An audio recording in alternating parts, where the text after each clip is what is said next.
예, 코이카의 국가별 사업에 대해서 2020년부터 환경사회 세이프가드 제도를 시행 중인데요.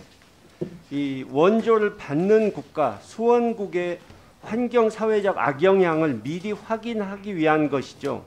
네. 근데 수원 기관이 확인 사항을 체크한 스크리닝지를 제출하면 코이카가 이것을 심사해 가지고 카테고리를 구분해서 발생 문제의 크기와 가능성에 따라서 A, B, C 등급으로 구분해서 시행하시는 거 맞죠? 네, 그렇습니다. 근데 코이카의 그 환경사회 세이프가드 운영 실태를 확인해 봤는데 좀 전체적으로 문제가 있어 보입니다. 일단 PPT 스크리닝지를 제출 안 했는데도 심사를 받고 진행된 사업이 8개고요. 스크리닝 심사 자체를 건너뛰고 진행된 사업이 2개. 특히 미얀마의 태양광 전력 시스템 구축 사업은 B등급, 그러니까 환경에 상당한 문제가 있을 가능성이 있다, 그렇게 보여지는 예민한 사업인데 스크리닝지 심사가 없이 그냥 사업 진행이 됐고, 코이카에서는 스크리닝지 미제출 사업에 대해서 추후 독려하여 제출받을 예정이다, 이렇게 돼 있는데 어떤 것은 2018년 11월에 스크리닝지 심사를 했는데 아직 2년이 지났는데도 못 받은 게 있습니다.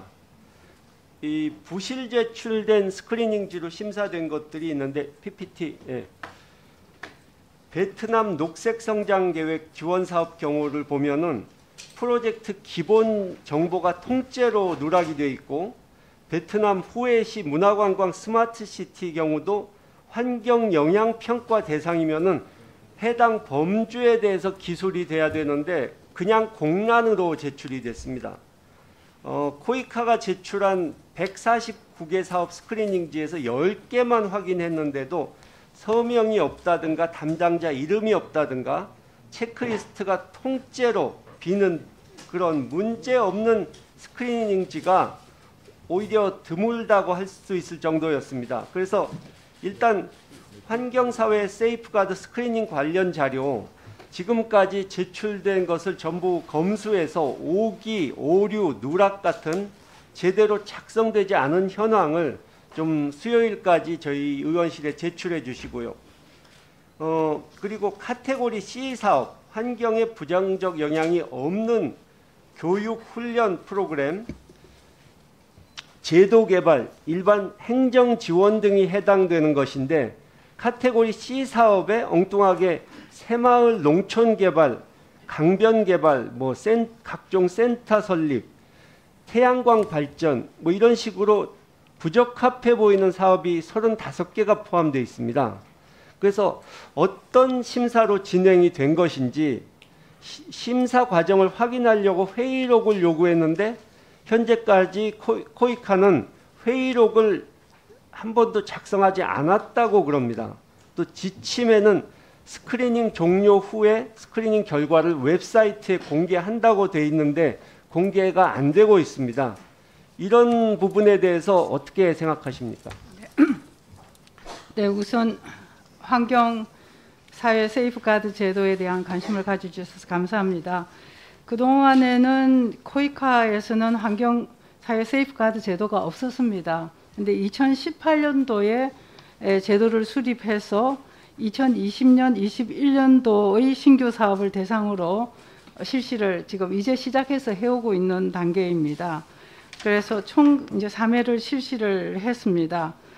잘 아시는 대로 의원님께서 코이카의 사업은 주로 이제 무상 원조 사업이어서 규모가 환경 세이프가드 제도는 그동안에는 주로 큰 인프라를 하는 개발은행 등 중심으로 쭉 해왔는데 그럼에도 불구하고 이제 코이카의 사업들도 꽤 단위가 커져가고 있기 때문에 이 사업 세이프가드 제도를 도입을 해야 되겠다 해서 2018년부터 도입을 하기 시작했고 초기 단계에 있습니다. 그리고 아까 APC 스크리닝 APC 말씀하셨는데 그렇기 때문에 A에 해당하는 건 거의 없고 주로 C가 많고 B 스크리닝 BC 이렇게 되어 있습니다. 그래서 지금 지적하신 문제에 대해서는 보다 더 살펴보고 또 의원님께도 말씀드리고 되는 대로 저희가 지금 약속했던 대로 홈페이지에 공개해 나가도록 하겠습니다. 이제 초기 단계인 만큼 미숙한 점이 있었던 점을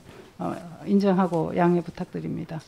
그 환경사회 세이프가드 제도가 그 우리나라가 국제사회에서 책임 있고 투명하게 일처리를 한다는 자세를 보여줄 수 있고 현지에도 유익한 원조 사업을 해서 우리의 국격을 나타낼 수 있다고 생각하는데요. 그렇습니다. 네. 저는 환경사회 세이프가드 시행 시작부터 현재까지 정책 시행 과정에서 누락된 부분, 결과가 잘못된 거, 지침이 잘 지켜지지 않은 부분을 좀 전반적으로 검토를 해야 된다고 생각합니다. 그래서 가급적 종합감사 때까지 검토 결과를 좀 제출해 주시기 바랍니다. 네, 알겠습니다. 그리고 이 정부 부처 지자체 등의 ODA 협력 시스템에 대해서 조금 말씀을 드리려고 하는데요. 2018년에 콩고 민주공화국 시민단체가 부정선거 빌미가 될 것이라면서 우리 선관위에 ODA 사업 중단해 달라고 방한했던 거 알고 계십니까? 네, 알고 있습니다. 예, 경찰에서도 우간다나 앙골라에 CCTV 관제 기법 전수 및 신고센터 운영 ODA 사업을 추진했고요. 근데 앙골라나 우간다의 경찰 공권력 동향을 파악해 보니까 상당히 심각합니다. 인권 침해가. 네.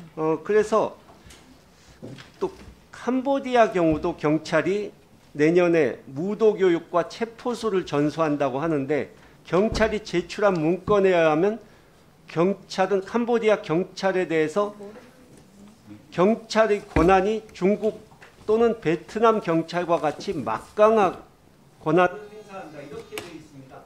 1분만 더 하겠습니다. 네, 1분. 결국 인권 존중이 제대로 되지 않는 곳에 해당 ODA를 추진했다는 얘기죠. 그래서 ODA 사업을 실시할 때 상대국 정세를 좀 꼼꼼하게 봐야 하는데 독재 체제, 권위주의 정부 체제 하에서 경찰 공권력을 강화해주는 ODA는 오히려 그쪽 국민들과의 그 어떤 정서적 갈등이라든가 반감을 사가지고 외교 갈등의 불씨를 제공할 수 있습니다. 그래서 코이카에서도 이에 대해서 고민을 하셨던 것 같습니다. 2018년에 정부 부처와 협력 시 이런 점을 고려할 필요가 있다는 코이카 이사의 지적이 있었습니다. 정부 부처 ODA 사업에 대해서 국가개별협력위원회에서 논의를 하는데 이사장님도 참석하시지 않습니까? 근데 이런 부적절성에 대해서 어떤 의견이나 필요한 논의를 한 적이 계십니까? 네, 정부 부처 ODA에는 저희 이사님이 참가하고 제가 가지는 않지만은 이 문제에 대해서는 코이카는 굉장히 중요한 문제로 생각하고 있습니다. 그래서 코이카의 입장이 전달됐을 거라고 생각하고 앞으로도 더 살펴보도록 그렇게 하겠습니다.